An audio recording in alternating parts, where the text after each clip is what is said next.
Gulf దేశాల్లో కీలకమైన Oman ఒక చారిత్రాత్మక నిర్ణయం తీసుకుంది. 2028 జనవరి 1వ తేదీ నుంచి ఒమన్ దేశ పౌరులపై ఆదాయపు పన్ను విధించాలని భావిస్తున్నట్లు బ్లూంబెర్గ్ వార్తా సంస్థ వెల్లడించింది. ముడి చమురు ఎగుమతులపై ఆధారపడ్డాన్ని తగ్గించుకొని ప్రత్యామ్నాయ ఆదాయ వనరులు సృష్టించుకునే క్రమంలో భాగంగా ఒమన్ ప్రభుత్వం ఈ కీలక అడుగు వేయనుంది.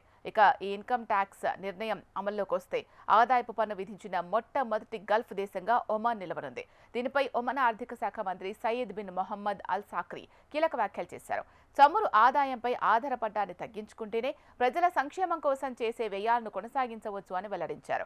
అంతేకాకుండా ప్రభుత్వ ఆదాయ వనరులు విస్తరించుకోవడం చాలా ముఖ్యమని సయీద్ బిన్ మహమ్మద్ స్పష్టం చేశారు. ప్రతి సంవత్సరం 42,000 రియాల్స్ అంటే సుమారు $1,09,000 అంటే మన భారత కరెన్సీలో 94 లక్షలు అంతకంటే ఎక్కువ ఆదాయం ఉన్న వ్యక్తులపై ఈ ఇన్కమ్ ట్యాక్స్ విధించాలని ఒమన్ ప్రభుత్వం నిర్ణయించింది. అయితే ఈ ఆదాయపు పన్ను 5% ఉంటుందని తెలిపింది. ఈ ఆదాయ పన్ను పరిధిలోకి వచ్చేవారు 1% మంది మాత్రమే ఉంటారని అంచనా వేస్తున్నారు.